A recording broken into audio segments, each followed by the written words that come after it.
Hello, babies. Hey, babies. Hey, babies. Hey, babies. Hi, everyone. Hi, everyone. As you can tell, I'm in my basement back from, this is my basement. I don't think I've ever said that. This is my basement. We're back from Tampa. Callow went. I flew with the team last night. Thank you for taking me with you. Appreciate that, team. Uh, whew, holy cow, man. I don't even know what to say anymore. I'm out of adjectives. If anybody would like to shoot me some suggestions, some smart people with a thesaurus would be great. That's where I need John Anderson. He used to walk around with a thesaurus. It's every week, and now it's in the playoffs, and we've advanced. First time in a very, very, very long time. It's wild. I was gonna say, I think you called it pretty well last night.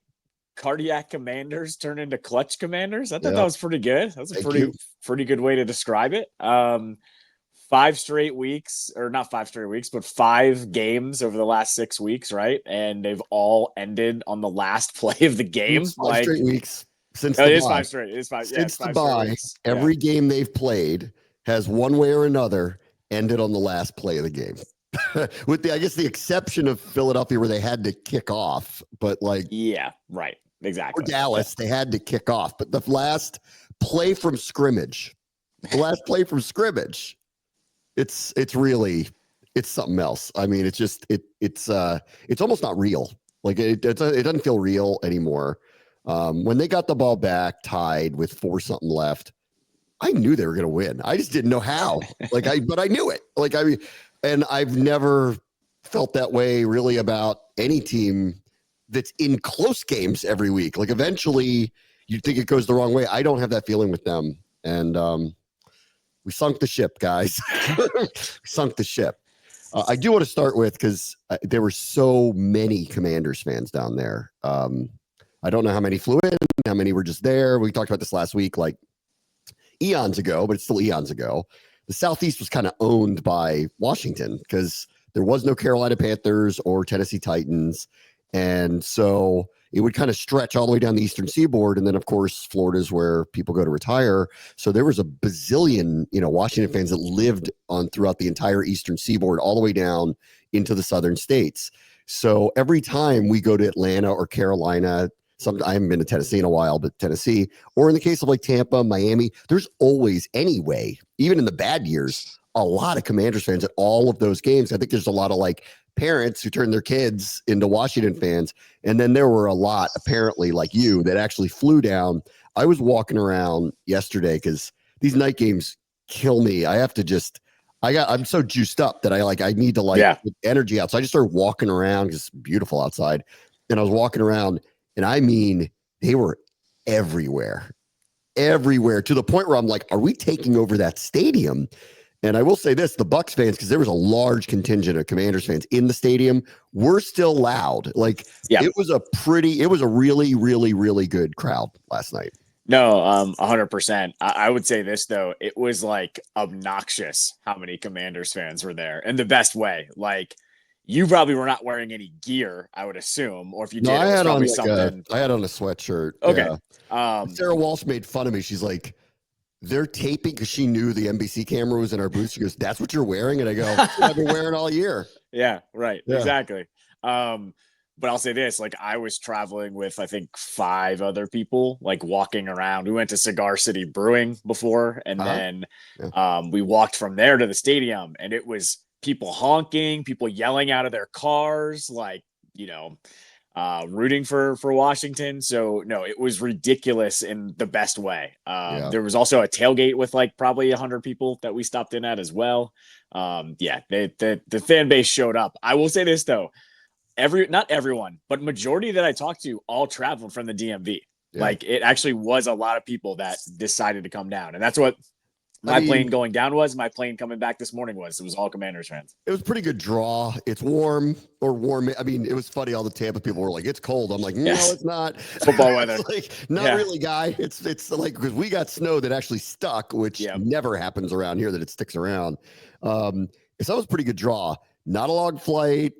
Wasn't going to be hard to get into that place. Yep. Nice place to go in January. That turned out to be a very good draw. We're actually very lucky that it didn't end up being the Rams, because they would have changed the venues. That would have been really tough. Because I think, that would have been really tough for anybody who's flying out there to have to switch those plans around and all that stuff. I mean, obviously I know why, and it's horrible. And I've got family stories too. As you know, I have a lot of family out there. So I have a lot of things that are going on out there, but it ended up being a very good draw for this game to do this. This is another pretty good draw. I mean, the weather stinks up there, but it's a quick flight. I don't know how easy it's going to be to get into that place. Like, I have a feeling that's going to be a pricey ticket. It is. It already is. I mean, they're not only, they're starved like us. So, everyone's waiting. This is a rabid crowd. That's like, one side's going to be like, I can't believe this is happening. Maybe less so for Detroit because they're the 1 seed, but like, they also haven't won anything in forever. So they, both sides are kind of like waiting for this to happen. It's pretty wild. On this team, I don't even know what else to say about them. I mean, this is by far, bar none and not even close, like the best season I've had covering them, being around them. There's been nothing like this.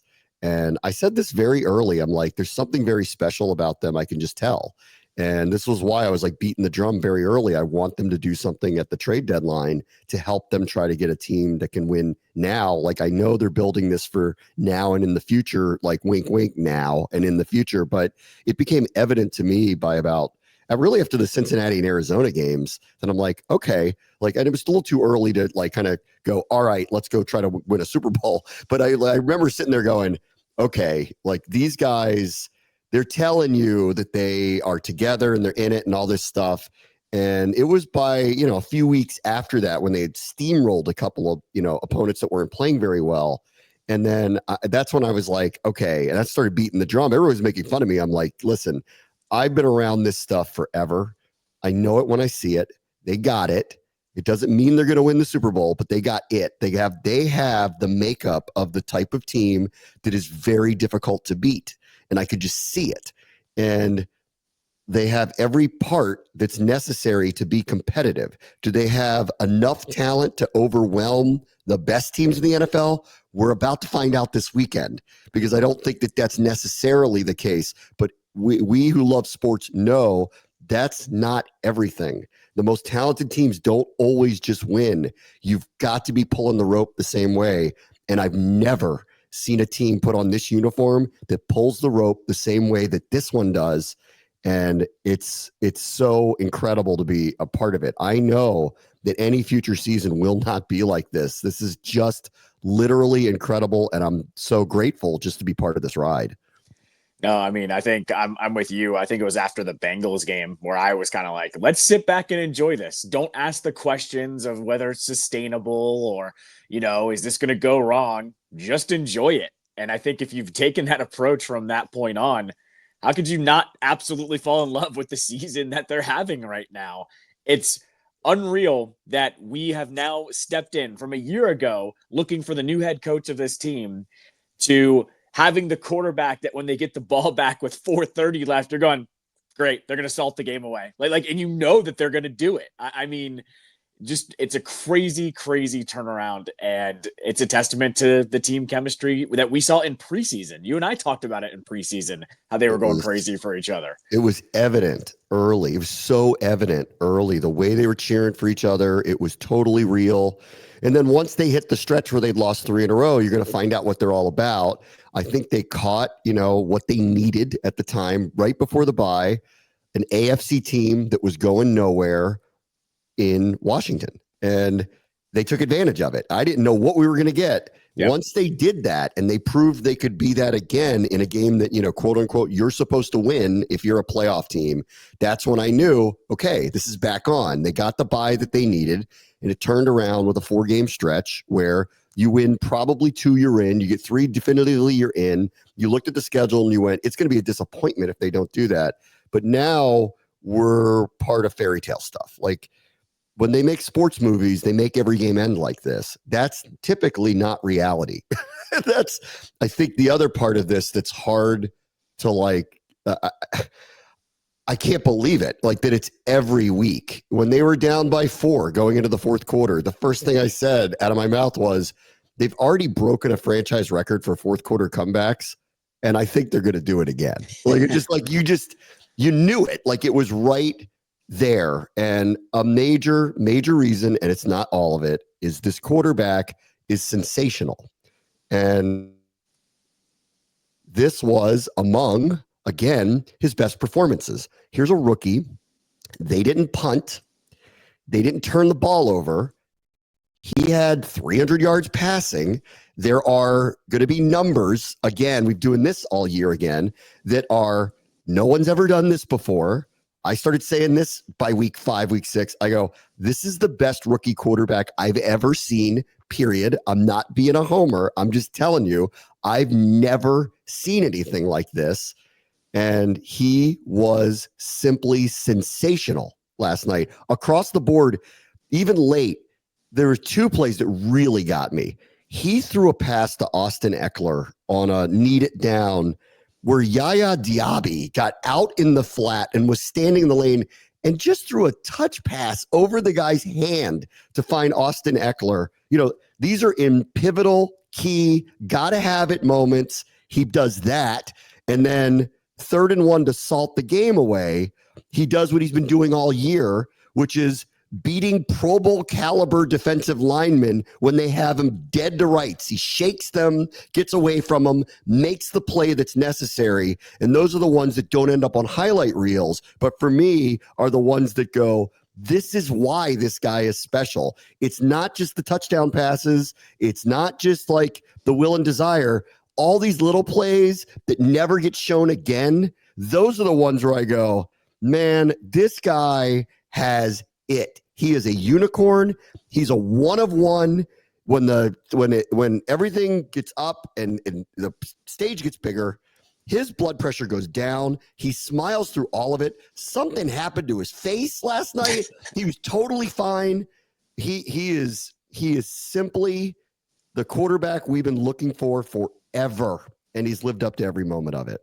Yeah, to me, it's the decision making. It's that he's a very mobile quarterback, but you and I have always said this, that he doesn't run to run the offense. He runs when he needs to, right?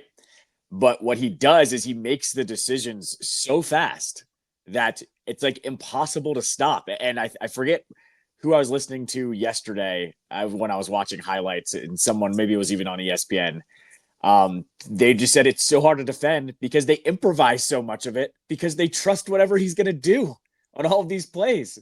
Like, the fact is that they don't even have to run this like perfect offense. They just need to put the ball in his hands and he's going to make the best decision. I think that's what blows my mind the most. Is it's a little sandboxy, I guess, is like what I would call it. And how do you stop that? You can't stop it. Yeah, this does, in a very different way, it does remind me when Patrick Mahomes played his first full season in his second year after they had traded Alex Smith.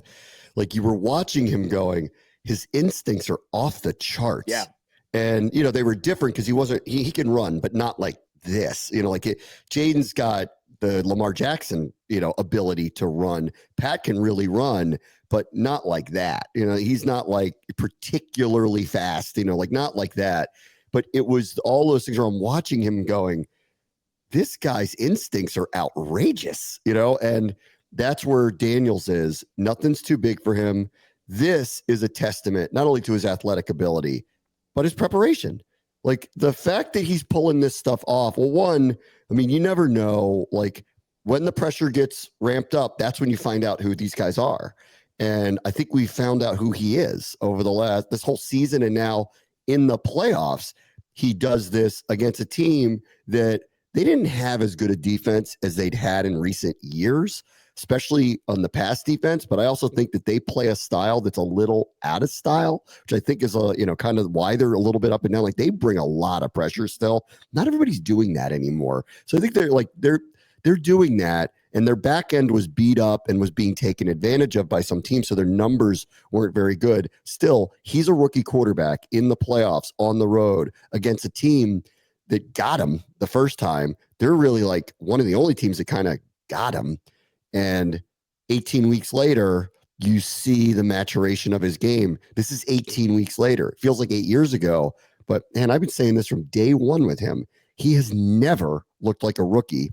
And I think he's a top 5 quarterback in the league right now, period. And people were laughing when I said, I think he should be in the MVP conversation. Go watch last night. He is. He's as good as any quarterback in the NFL right now. Like, he should be. He doesn't have those numbers that Allen or Jackson have. But if you just circle the word valuable when you talk about that award and tell me who's more valuable to their team than him, I'll wait for your answer on that one. Mina Kimes made a good point on this Friday where she talked about some of these quarterbacks that are in the MVP conversation and what they've done to their team is great. But like, she brought the Texans, for example. Like, Stroud isn't in the MVP conversation, but he was really good his rookie year, right? Well, he was really good in his rookie year, but the Texans still had some remnants of old rosters that won that division, right? Like, still had some semblance of winning a little bit, right? Where you go to Washington and there was no semblance of winning for however many years it's been. And he's not only like turned them into a winning team, he's flipped them into a dangerous team that has now won 12 games, has, like I just mentioned, 5 straight games where it ends on the last play from scrimmage. Like, the things that he is doing by himself to flip a franchise around, it's unprecedented. He should be in the MVP conversation, if not at least argued for. I love that there was a carryover of this one too into the playoffs, because what was one of the big questions at the beginning of the year? Who is wide receiver 2? Everybody said this, and they said, we're going to do it by committee. We think we have, a good enough group, deep group. And of course, on cue, every week it's been somebody else. And then last night, and I can't even tell you how happy I am for Damion Brown, because this guy's worked his butt off. He has wanted opportunities for years. In the summer, I said, watch out. I think this guy is going to be the guy that kind of emerges opposite of Terry. That didn't necessarily happen again. But again, another season, he stuck with it. He's very physical on the edge. I thought he would be good in the run game. I thought he fit the profile. And then last night, he became, out of the blue, the preferred target. And this was not close, his best game in this uniform. And I was very happy for him.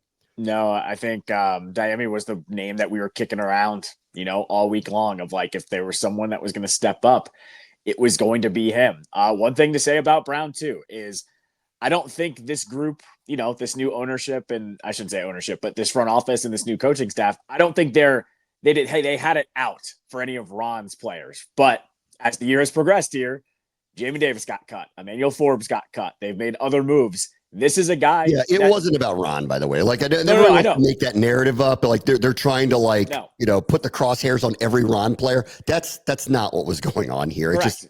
Not that it's. I wouldn't go with coincidence, but they're changing this roster on the fly.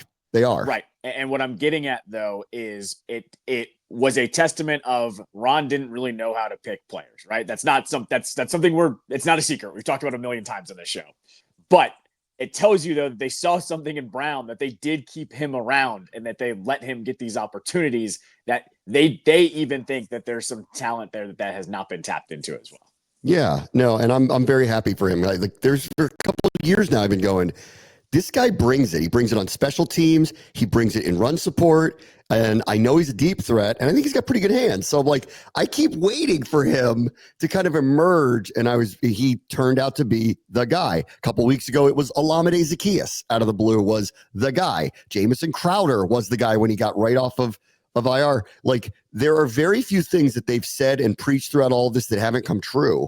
And again, the wide receiver 2 thing was one of the ones that got answered every single week. You just never knew who it was going to be. It's another testament to the team. They're all ready to be that guy. And when they're asked to be that guy, they are. Damion Brown didn't have a game like this in his entire career.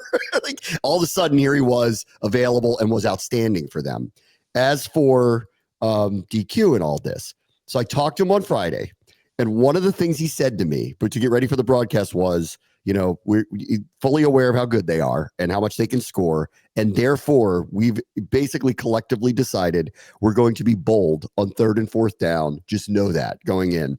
And on the first drive, of course, on cue, they get a 4th down. And when they didn't make it, I was shocked, because they had made every 4th down that they had made the whole year. And I went, this is when I started to actually get worried, because I was like, it's the first time they did something like that didn't really work.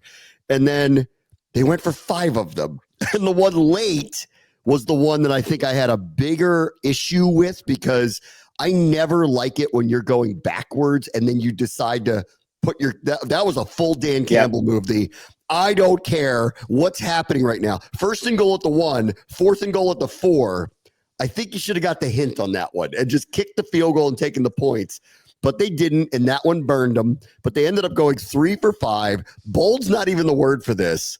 This is eat your heart out, Dan Campbell. We're willing to go for all this stuff too. But he pre-warned me. He said, we are going to be the word he used was bold. He goes, be aware. We're not running that punting unit out very often. No, when this was happening, like in real time, I was like, all right, this is who they are. Like, this was a decision that we're going to live and die by this. I also did think there has to be a shade of this of they'd rather trust the offense than trust a kicker. Like, I think there's a shade of that where they're going, well, we've got this number 5 guy who's really good. Let's just trust him to get 3 yards as opposed to our 6th kicker we've had this season to kick a field goal. I think that's a huge part of this. Yeah, 100%. So it does beg the question, who will go for more first downs, Dan Campbell or Dan Quinn? Yeah. What's the over-under on that one, on who goes for it more often on 4th down on Saturday? I mean, it's probably going to be Washington, right? I think they know going in, they're going to have to score a lot of points. 100%. Like, I think I don't think they're going to do anything nuts, like on 4th and 8 at their own 30 or anything like that. Yeah. But I do feel like this is a shot at Campbell to go, you want to go? We'll show you. You want to see somebody roll the dice? We'll roll the dice over here, guy. I think. Are you telling me that someone is actually entering the dumpster naked? Is that what's happening here? This is exactly what Dan Campbell wants. He has finally found somebody who will bare knuckle box him naked in a dumpster. That's us. Like, they say it every week. Anybody, anywhere, anytime. Yep. That's the party they're having up in Detroit. Yeah. And you know what? I'm down for it. And if that's what it is, I'll take my shirt off in the booth this week. Just kidding. I was like, be careful what you wish for there. Then there are some grace of God things that are happening. I do believe there is some intervention here. There are football gods. And on the 7th day, God gave Bobby Wagner that ball because the game had turned. They went for a 4th down that I don't think they should have gone for. They were going backwards. The game was so close. Take the chip shot points, call it a day. But no, they didn't. And right on cue, and I love that I said it all week, Baker Mayfield had fumbled the ball 9 times and lost 1. It's the one thing about them. He was lucky that they didn't lose the ball more during the year, and it finally bit them on just an exchange. They messed up an exchange, and Bobby Wagner, who really came to play last night. I mean, he was a physical and emotional presence. Apparently, he spoke to the team again over the weekend to get them going, and the ball just found his hands. And it was like right when we needed it. Every time something deflating happens to them, there's like an intervention that occurs, and that was it. It was a gift from God. No, that was one where I was kind of shocked at the timing of it too. Like, it was a clutch takeaway, which we haven't gotten all year with this defense. Like, we talked about it last week. They came into this year thinking that they were going to do that and telling us they were going to do it. It's kind of the one thing that they haven't delivered on. There it was, 4th quarter, and Bobby Wagner's the one that actually gets it. It was clutch. It was clutch. They played 18 games. They have 18 takeaways. That's one a game. Right. That's not enough. Right now, Tampa, whose offense is outstanding. I mean, but 2 things went really well here. One, we killed them in time of possession.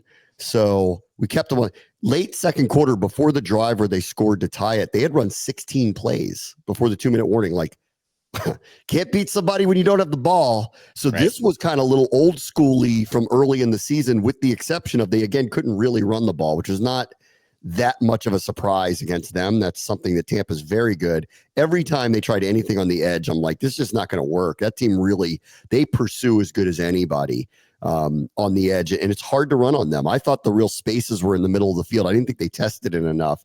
And if I took one little thing that I thought they would use a little bit more, Eckler, who did have an impact in the game, I thought would be more impactful as a straight line 1-cut runner against them, because that's the only thing I'd seen that was really working moderately in the run game. They didn't go that direction. I actually thought B-Rob was okay last night, like better than he's been the last couple of weeks. It's just hard. It's tough sledding on those guys. But this is the one thing. It's not like I would have expected double this amount, but 27 turnovers would be a very different number than 18 in 18 games. So it's the one thing that has been missing here. So we'll have to see. I've seen the replays of Zane Gonzalez rubbing his head 8,000 times before he went out to kick that kick. And I'm so glad I didn't see it in real time, because I was not nervous at all that he was going to make it. I don't know particularly why, and I really should have been. And if I had seen that, I would have gotten very PTSD'd about the whole thing too. But then it's weird, like the angle that we are in our booth, and we don't have, the mic on like the NBC does on the goalpost to actually literally hear it. We didn't hear that it hit the post. And so it felt like there was just, from our point of view, a delayed reaction to them signaling good, which is why there was a delay in me saying it's good, because we didn't hear it. So I'll be honest with you, I didn't know in real time that it hit the post. I saw this after the fact that it hit the post. I'm not even exaggerating to you. Where I was sitting, I was on the opposite end zone behind the Commander's bench, and I didn't see it doink off. I just saw it go in because it crossed. That's what I saw too. And I didn't understand what the delayed reaction was. Yeah. Like, we could tell if it's missed bad or not. And the way he hit it, the second he hit it, I'm like, that's good. And then the referees didn't put their arms up. And I looked at London and he looked at me and we're like, what's going on here? And then, they put the arms up. And then I didn't know in real time that it actually hit the post. No, I didn't either. In fact, I didn't see the replay until like I got back to my hotel, that I knew that it was a doink. Like that changed my whole perspective of it. The interview we did with him in the locker room last night was hilarious. Like, cause he just, he even like talked about it. He was like, he talked about it. It was really good. Last thing real quick. Thank you, NBC, for the love. I appreciate it. We knew, I told you this last week. I found out late last week that they had asked to put a camera in our booth. And they did the whole time. It was there the whole time. We were not told what they would use or when they would use it. So I had like warned my family. I'm like, put on the game, like pay attention, because they might come back from a break and re-air one of our calls if something happens. So I was, because they had gone through that, I had thought they would show the Brown and McLaurin touchdowns, which they didn't, obviously. And then once we had a game-winning field goal, I knew that was going to pop up somewhere. And I just want to say thanks for showing us, because that was really fun. I know we act like 12-year-olds, but we're having fun. Don't be jealous, guys. We're having fun with this team. There's nothing not fun about what's going on. And we had a blast. And I appreciate them blasting us out, because for now, the 8th time, my voice is all over the universe for 24 hours. And every person I've ever met in my life is texting me over the last 11 hours. And thank you very much for that, too. No, it was definitely a little surreal to see Tirico throwing to your call. I know. Yeah, I was like, whoa, that was pretty cool yesterday. No, look, I think, I've said this before. You in London exude what this fan base is going through with these games. So I wouldn't have it any other way, the way you guys call these games. I had a blast. It was very cool. All right, let me take a quick break with some of the other playoff games next. Brad, watch the show. ESPN 630, the Sports Capital. All right, welcome back. This is a new one for me. I haven't heard this one in a while. I didn't know anybody listened to Rex Ryan anymore, but apparently Houston heard something he said. This goes back to the old adage, and I give them credit for this. You find anything to motivate yourself. And Houston had been written off by everyone, me included. I assumed Harbaugh would go in there because they're the steadier team. Houston's been very up and down. There was a caveat, like Houston's defense had been playing really well for the majority of the season, which is probably why their record really was what it was, that they were very steady. And they had a couple games where they were ball is life, getting turnovers. That happened the other day. But I will give them credit for, they searched long and hard to find something to motivate them, and they landed on Rex Ryan. And apparently it worked to the point of, I saw D'Amico Ryans in a post-game speech in the locker room mention it. I saw the clip that Joe Mixon put up. They used him as the motivation. So I guess whatever works, works. I mean, to their defense, Rex Ryan said, I didn't know the Chargers got a bye this week. I mean, that's That's pretty bold. Like, to write off a division winner, like, okay. And a team that won a playoff game last year, I understand why they went after Ryan on that one. That's a bold statement. Meantime, your guy Herbert. It's not my guy. Get out of here. Never my guy. Everybody's guy Herbert, that everybody loves telling me how great he is, had more interceptions on Saturday than he did the entire season combined. Now, one of them wasn't his fault. It was like a dude just dropped the ball, like tipped it, he hit him right in the hands. He tipped it up in the air and ended up going the other way. But a couple of the other ones were pretty bad. And they were pretty bad. Like this is an average team that had a way better coach that reshaped their roster a little bit. Not great across the board. Tell me if this reminds you of anybody else around here. But they've had a quarterback who's been around the block a number of times. And this was a pretty bad performance by him. I think Houston was better than them the other day for, probably a lot of reasons, including they'd won a playoff game before, and this team really hadn't. They hadn't done that, but that was a pretty bad performance for a high-level quarterback the other day. No, 100%. Like Herbert's getting the money now too, so they can't afford to stack the team up as well. Like that was the big concern when they paid him. And look, stat of the day yesterday: Jaden Daniels now officially has more playoff wins than Justin Herbert. Like I mean, that's ridiculous. I get it. They're in a tough division, but how they haven't at least won one is pretty crazy. Crab cakes in football. That's what Maryland does, guys. And the king goes buck wild, Han. Absolutely buck wild. He had over 100 yards rushing in the first half against Pittsburgh. They had like 200 yards rushing or something like that in the first half. They ended up with close to 3. Even Kirk Herbstreit was going after the Steelers, like, what's up with you guys? And if you'd watch down the stretch, the air was just out of that balloon. And I'm still, in the end, playing a division team, especially your arch rival in the playoffs, is a scary prospect. But that game wasn't close. One team wanted to be there and is on a mission, and the other one couldn't wait to get out of there fast enough. And it was actually sad to watch, like, because I'm with Kirk and all the others. The complaint for me, I'll get to Tomlin in a second, is that is a extremely proud franchise that is known for playoff success. And I know they haven't won a Super Bowl in a long time, but they are a model of consistency. Tomlin's teams are never under 500. They're always right there. There's no off year for them. And that was, from an effort standpoint, especially in the first half, was pretty pathetic. And I was shocked to see that. No, this was the definition of they didn't want the smoke. Like they were already faltering down the stretch, and then they drew them. They didn't want the smoke with Henry or Lamar.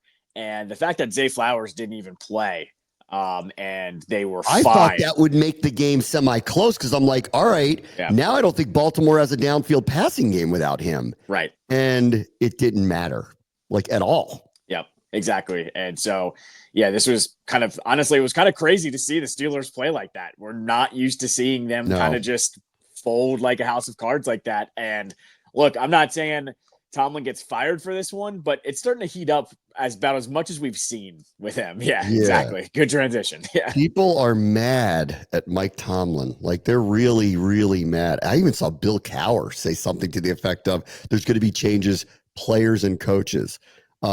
Everybody loves Arthur Smith. Everybody loves him. Like, I guess he's just like a dude, and everybody likes him, and everybody, I think, respects his game.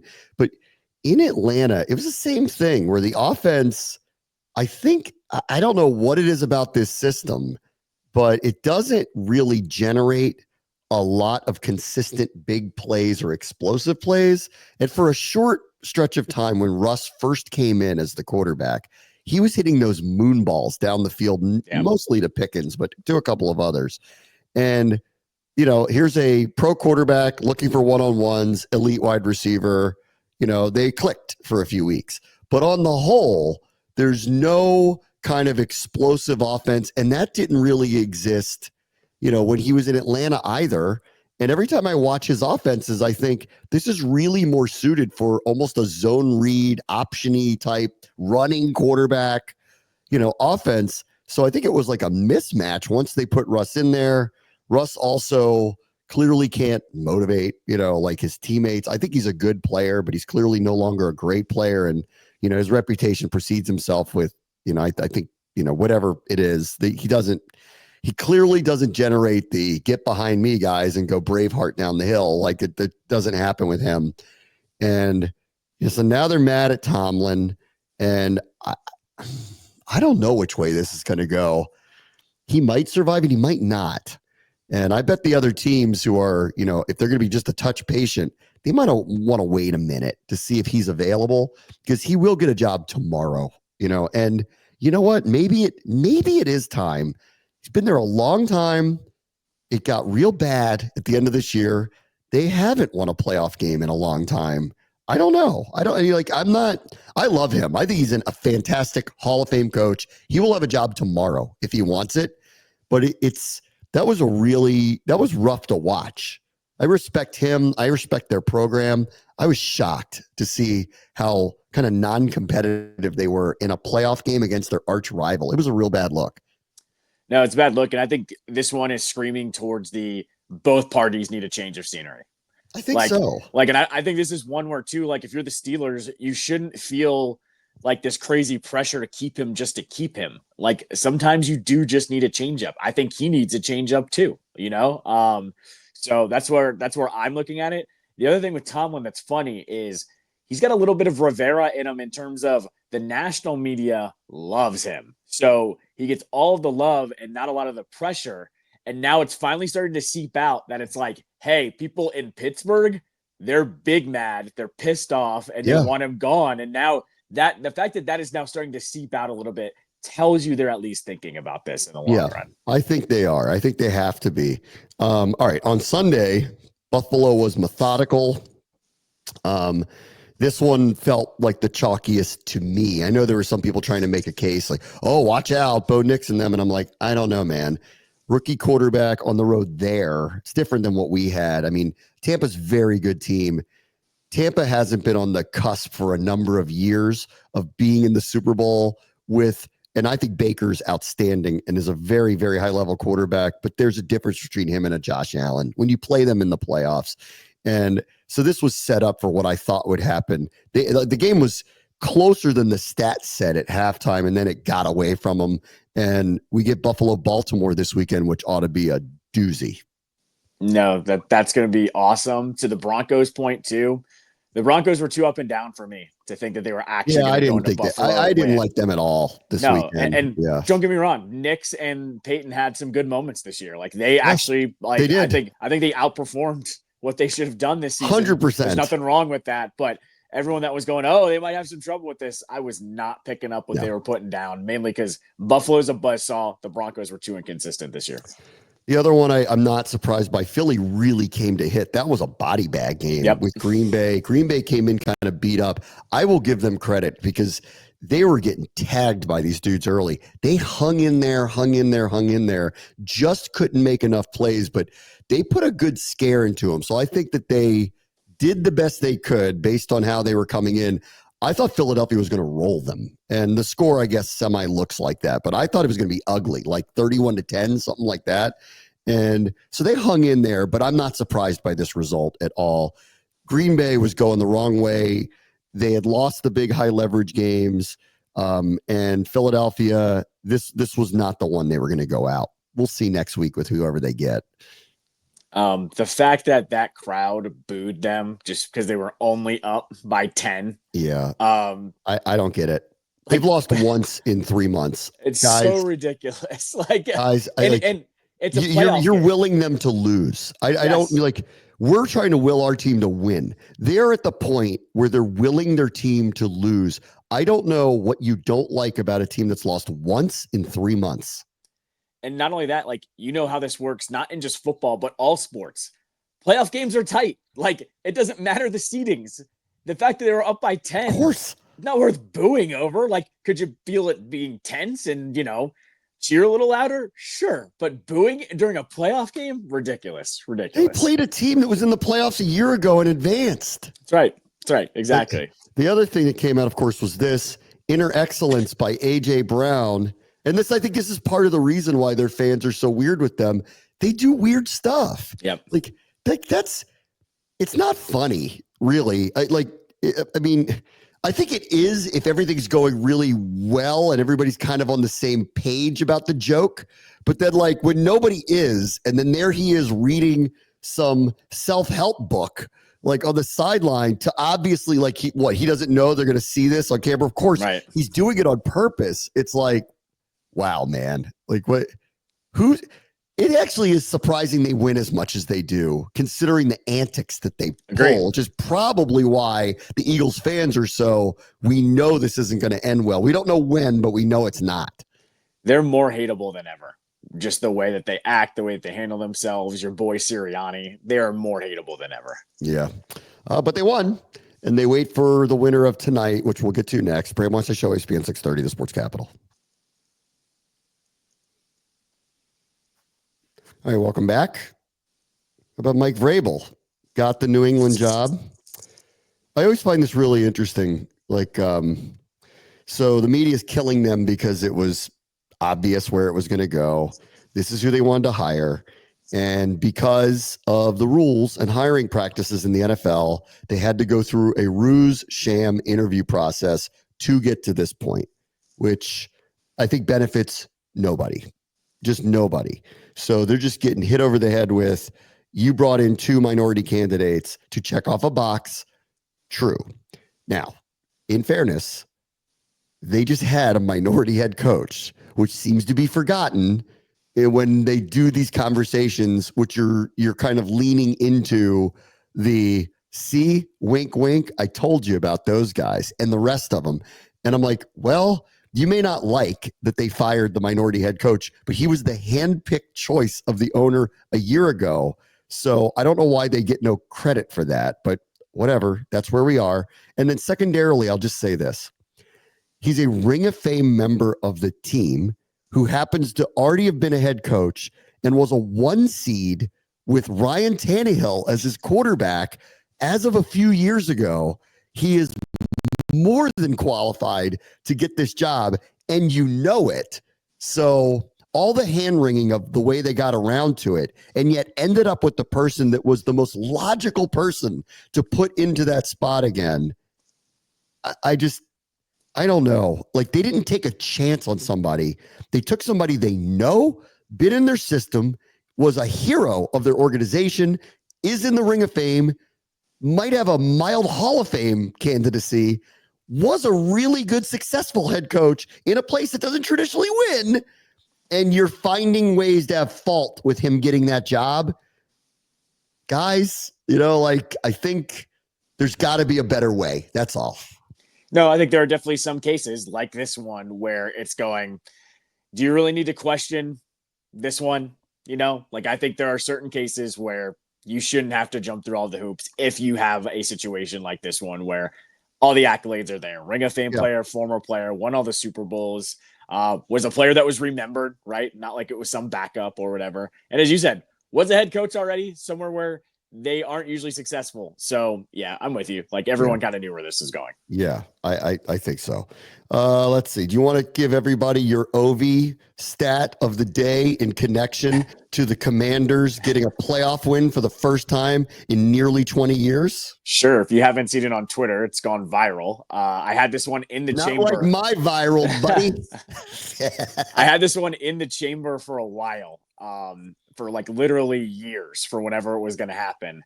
Alex Ovechkin's rookie season was 05-06 off of when he got drafted. January 6th, 2006, he scored his 25th goal of his rookie campaign. January 7th, 2006 is when the Redskins beat the Buccaneers for the playoff win in that season, right? So the Commanders beat the Buccaneers yesterday. Ovechkin scored goal 20 against Nashville the other night, empty netter, whatever. Alex Ovechkin, in between Washington playoff wins for this franchise, scored 848 goals. Oh, man. And you can unpack that a million different ways. Washington football's non-success, Ovechkin's consistency, the sheer amount of games he played in between. I'm getting a ton of, reaction. And I think somebody put it best. They said, well, when your football team is terrible, what better way to pass the time than have somebody go for a all-time goals record against Wayne Gretzky while they get good? So that's pretty much where I landed.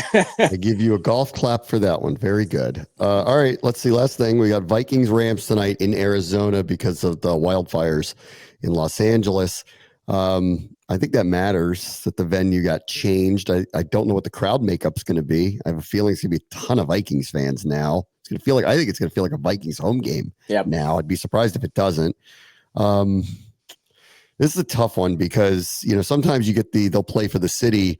I don't think you know what's going on with them. I think Chargers too. I would bet there was a lot going on in their lives before that game against Houston. Rams similarly. I mean, it's almost impossible to think that a lot of people who work for that organization haven't been completely affected or hopefully haven't lost their homes or things like that. Their city's been turned upside down in a dystopian, horrific manner. So because of all that, and I hate using that as a quote unquote excuse, I do think Minnesota is going to win tonight. I think they're the better team anyway. So and if anyone knows McVay, it's that coach. So the Vikings have been a better team all year. I think it's a crime that they are a road team in any playoff game because of the season they had. I did see that the competition committee is going to take up, do we reseed differently next year? This prime case of how you could have a 14-win team as a road team in the playoffs is utterly ridiculous. So I have a feeling that's going to change down the road. Give me Minnesota tonight to win. I thought Minnesota was honestly going to win no matter what. Like you and I both talked about how a 14-win team was going to have to play this Rams team. I thought they were going to win regardless. So yeah, give me Minnesota tonight. Yep. All right. I'm going to go try to sleep. Same. Because I am really tired. Me too. And we got a short week to take on Naked Dan Campbell next week. So got a lot to do. Need to catch up on the shut eye. And we'll talk to you tomorrow. Bram watch the show. ESPN 630, the Sports Capital.